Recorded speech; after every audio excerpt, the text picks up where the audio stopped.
안녕하세요, 체리투브입니다. 구독, 좋아요, 알람은 큰 힘이 됩니다. 오늘은 보람의 대신에 칸 전투기 사업에 참가하고 있는 인도네시아가 보람의 사업을 재검토하면서 새로운 소식들이 현지에서 흘러나오고 있어 관심이 높아지고 있습니다. 충격적인 점은 보람의 공동개발 사업의 사업비를 크게 축소하면서 논란이 된 상황에서 보람의 시제기 한 대를 확보하려고 총력전을 펼치고 있다는 점이며 블록 1형 양산분 48대를 10대로 크게 줄이려는 것을 검토한다는 것입니다. 대신에 보람의 전투기 블록 3형 개발 사업에 추가로 참가를 희망하고 있어 보람의 전투기가 스텔스 전투기로 발전될 가능성을 높게 평가하고 있습니다.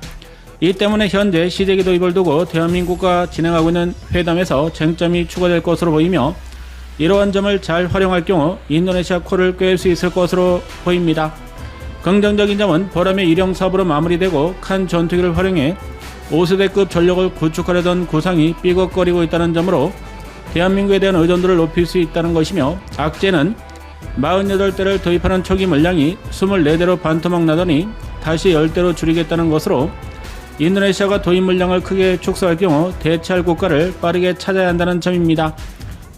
다행스러운 점은 인도네시아가 필리핀, 말레이시아가 보람의 전투기 사업에 관심이 높아 참가할 가능성이 높다는 점을 인정하고 있다는 것으로 동남아시아 3개국이 보람의 전투기 사업을 두고 경쟁이 치열해질 경우 대한민국으로서는 수출에 장점이 될 것으로 예상됩니다. 최근 칸 전투기 48대를 선구매한다는 인도네시아가 시제기 도입과 함께 블록 3형 개발 사업에 참가하는 것을 추가로 희망하는 것으로 알려져 새로운 논란이 발생될 것으로 보입니다. 이것에 대해서 알아보겠습니다.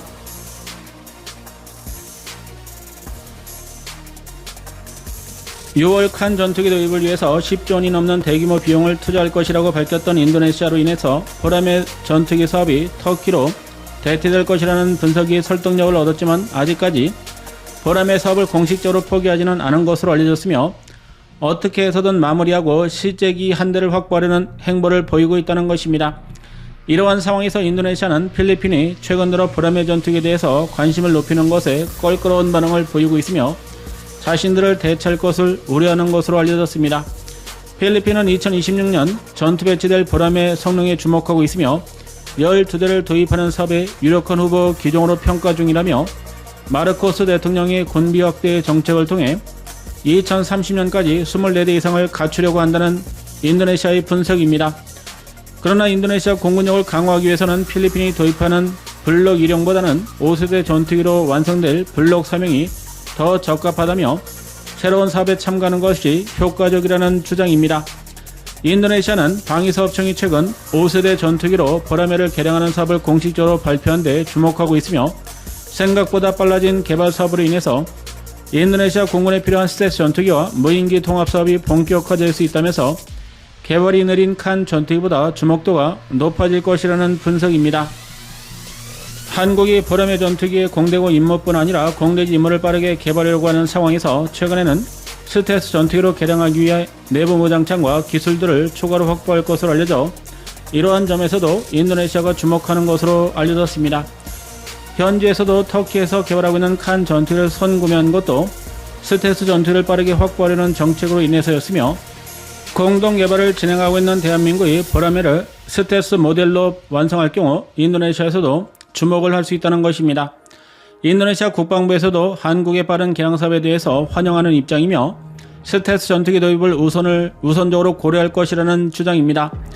인도네시아는 한국이 내년도 방위 예산에 스텔스 전투기로 개량할 수 있는 자금을 포함했다면서 레이더 흡수 소재 기술과 전투기 엔진, 최신 항공모장 개발까지 5세대 전투기로 개량할 수 있는 다양한 사업들이 포함되고 있다면서 환영의 입장을 나타내고 있습니다.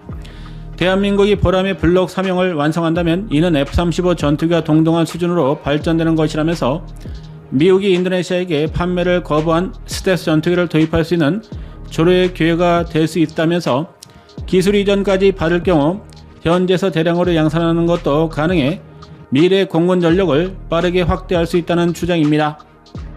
한국의 계획을 새롭게 공개하면서 터키가 타격을 입을 가능성이 높아지고 있다면서 인도네시아 국방부가 칸 전투기를 도입한다고 했지만 개발이 빠르게 진행되지 않는다면 협력을 이어가기 어려울 것이라는 전망을 내놓으면서 인도네시아에서는 터키와 한국이 경쟁할 경우 상당한 장점을 취할 수 있다는 분석입니다. 한국이 2030년 이후에나 계획했던 블록 3형 개발 사업이 자신들이 칸 전투기 사업에 참가하자 놓치지 않기 위해서 사업을 서두르고 있다는 해석을 내놓았습니다. 이 때문에 한국이 인도네시아의 관심을 붙잡을 수 있게 되었다면서 보라매가 스텔스 전투기로 혹은 5세대급 전투기로 빠르게 진화할 경우 굳이 성능이 낮은 블록 1형을 원한대로 대량 양산으로 현지 도입할 필요가 없다는 것입니다.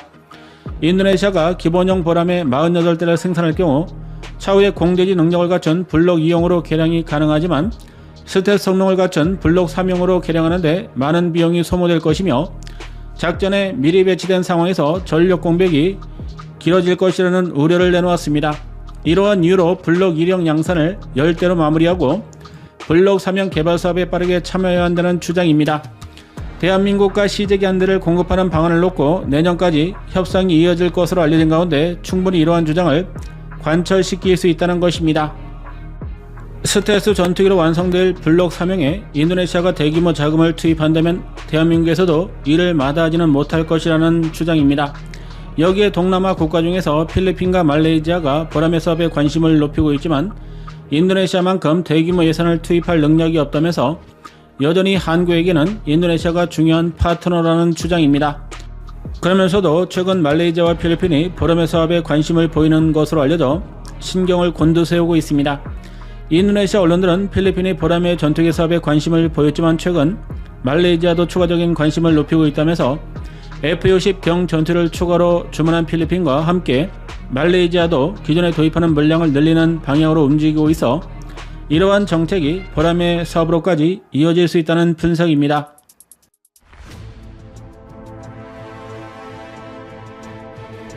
인도네시아는 필리핀보다 말레이시아가 보라매에 관심을 높이는데 불편한 모습을 내비치고 있습니다.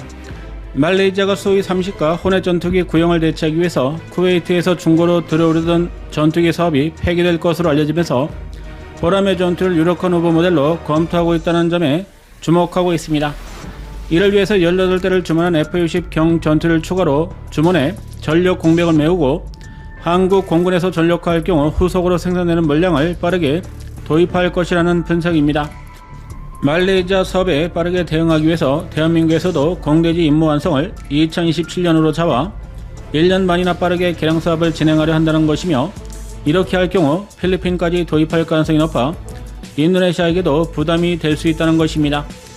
이러한 주변국의 공군력 강화 전략에 대응하기 위해서는 칸 전투기 개발에 참가하는 동시에 보라매 전투기 사업도 적극 활용해야 할 필요성이 높아진다는 것입니다. 현재 인도네시아는 라팔 전투기 42대를 주문해 내년도 첫 번째 기체가 도착할 것으로 예상되며 2030년대 초반까지 모든 물량을 공급받을 것으로 알려졌습니다. 반대로 동남아시아 주변국 중에 태국이 그리펜 전투를 운영하는 것을 제외하고 싱가포르 정도가 인도네시아와 대등한 공군력을 갖추고 있어 충분히 대응할 수 있다는 점입니다. 그러나 말레이시아, 필리핀이 보라매를 도입할 경우 상당한 부담으로 작용할 것이기 때문에 인도네시아는 이들 국가들이 도입할 블록 2형보다 높은 블록 3형을 대량으로 생산해 도입해야 한다는 주장입니다. 대신에 이럴 경우 48대를 도입하기로 했던 블록 1형에 대한 현지 생산 물량을 조절하는 것은 불가피하기 때문에 대한민국을 설득하기 위해서 투자 비용과 스텔스 전투기 물량을 늘리는 방식으로 추가로 합의해야 한다는 점입니다. 블록 1형 10대만 절 양산으로 항공기술을 습득한 이후 블록 3형을 주력으로 생산해야 한다면서 48대보다 더 많은 물량을 한국에 약속한다면 사업을 변경하는데 큰 문제가 없을 것이라는 분석입니다. 인도네시아가 보라매 전투기 기본형에 대해서 관심이 없었던 상황에서 보라매를 스텔스 전투기로 개발한다고 선언하자 갑자기 적극적인 관심을 내비치고 있다는 점에서 칸 전투기를 빠르게 추월할 수 있다는 전망입니다. 인도네시아가 칸 전투기 도입을 체결하고 몇 달 만에 보라매 전투기에 대해서 추가로 관심을 높이는 이유는 자신들의 협상력을 높이기 위한 정치적인 쇼에 불과하기 때문입니다. 프라보 대통령까지 이스탄불을 방문해 도입 계약을 체결하기도 했지만 계약금이 지급되지 않았으며 추가적인 접촉이 진행되지는 않은 것으로 알려졌습니다. 터키가 최근 1년 반 만에 2호 시대기 양산에 착수한 것으로 알려졌지만 여전히 개발 속도가 느릴 것으로 알려졌으며 인도네시아가 도입해 전력화시키려면 빨라야 10년 이상이 필요하기 때문에 기술 이전이 가능하고 칸 전투기보다 다른 국가에서도 도입을 위해 적극적으로 움직이고 있는 보라매 전투기가 더 효과적이라는 판단을 내린 것으로 보입니다. 보라매를 스텔스 전투기로 본격적으로 개량에 나설 것으로 알려지자 인도네시아도 크게 환영하고 있는 것으로 알려져 스텔스로 빠르게 개량될 경우 대량 도입을 진행할 것으로 예상됩니다. 최근 들어 인도네시아에서 보라매 전투기 사업에 대해서 관심을 다시 높이는 가운데 칸 전투기는 관심이 시들해지고 있어 대두적인 모습을 보이고 있습니다. 인도네시아는 목리를 지속하고 있지만 공동개발국 지위를 포기하지 않은 것이 확실해지고 있습니다. 블록 1형 도입 물량을 줄일 것으로 예상되고 있는 가운데 이를 허가할 경우 추가적인 안전장치를 보완해야 할 것으로 예상됩니다.